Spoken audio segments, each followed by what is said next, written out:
ఈ రోజు ఎమ్మెల్యేస్ ఇంతమంది రావడానికి కారణం ఏంటి?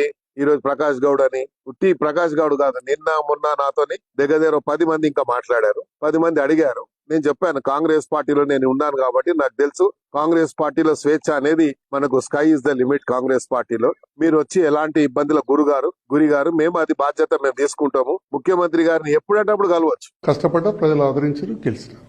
ఇప్పుడు ఆ ప్రజలకు సేవ చేయడానికి కాంగ్రెస్ తోటి కలిసి అభివృద్ధి కోసం కాంగ్రెస్ తోటి కలిసి పనిచేస్తా ఉన్నా ఈ ప్రభుత్వంతో కలిసి. నియోజకవర్గ అభివృద్ధిని దృష్టిలో పెట్టుకొని నియోజకవర్గ ప్రజల కోరిక మేరకే ఈరోజు పార్టీలో చేరడం జరిగింది. నా తోటి వచ్చిన మిత్రులకు ఇంకా రాబోయే వాళ్ళకి అందరికీ నేను ప్రత్యేకంగా ధన్యవాదాలు తెలియజేస్తూ మీ అందరికీ ధన్యవాదాలు. Thank you. నేను మళ్ళీ బీఆర్ఎస్ పార్టీలోకి వెళ్తున్నానన్నమాట అబద్ధం. ఎందుకంటే ఒక్కసారి నేను డెసిషన్ చేసి భద్రాచలం అభివృద్ధి కొరకు కాంగ్రెస్ పార్టీ అయితే అభివృద్ధి చెందుద్దని ఏదైతే నా గురువు గారు పొంగులేటి శ్రీనివాసరెడ్డి గారి ద్వారా నేను కాంగ్రెస్ పార్టీలో జాయిన్ అయ్యాను. గౌరవ ముఖ్యమంత్రి రేవంత్ రెడ్డి గారి ఆశీస్సులతో మరియు తుమ్మల నాగేశ్వర గారి ఆశీస్సులతో నా గురువు అయిన పొంగులేటి శ్రీనివాసరెడ్డి గారి ఆశీస్సులతో డిప్యూటీ సీఎం బట్టి విక్రమార్క ఆశీస్సులతో భద్రాచలం అభివృద్ధి చెందుద్దని ఆశతో వచ్చాను. అదే ఆశతో ఉన్నాను తప్ప వేరేదైతే ఎటువంటి అపోహ చెందొద్దు. ఇది బీఆర్ఎస్ ప్రాపగండ అని నేను ఖచ్చితంగా చెప్తున్నాను. ప్రజల అభివృద్ధి, ప్రజలు నాకు ఆశీస్సులే ఉన్నాయి. ప్రజలు అభివృద్ధే నాకు ముఖ్యమని మీకు తెలుపుతున్నాను.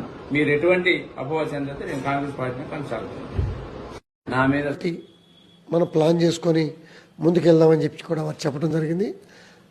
సంతోషంగా స్వీకరించి అన్కండిషనల్గా నేను నా మిత్రులు, నా శ్రేయోభిలాషులు, కార్పొరేటర్స్, సీనియర్ నాయకులు, సహచర మిత్రులందరితో కలిసి ఈరోజు జాయిన్ అవడం జరిగింది. గౌరవ ముఖ్యమంత్రి రేవంత్ రెడ్డి సమక్షంలో ఈరోజు పార్టీ మారడం జరిగింది.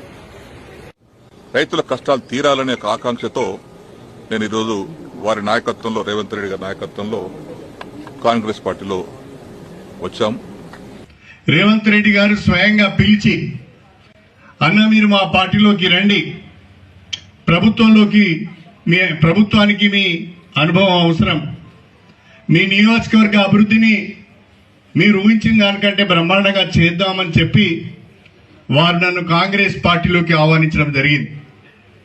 ఈ నియోజకవర్గం యొక్క అభివృద్ధిని దృష్టిలో పెట్టుకొని ప్రభుత్వం అండ ఉంటేనే, ప్రభుత్వ సహకారం ఉంటేనే అభివృద్ధి చేయగలుగుతామని ఆలోచించి నేను కాంగ్రెస్ పార్టీలోకి వచ్చి సంవత్సరం కావస్తున్నది.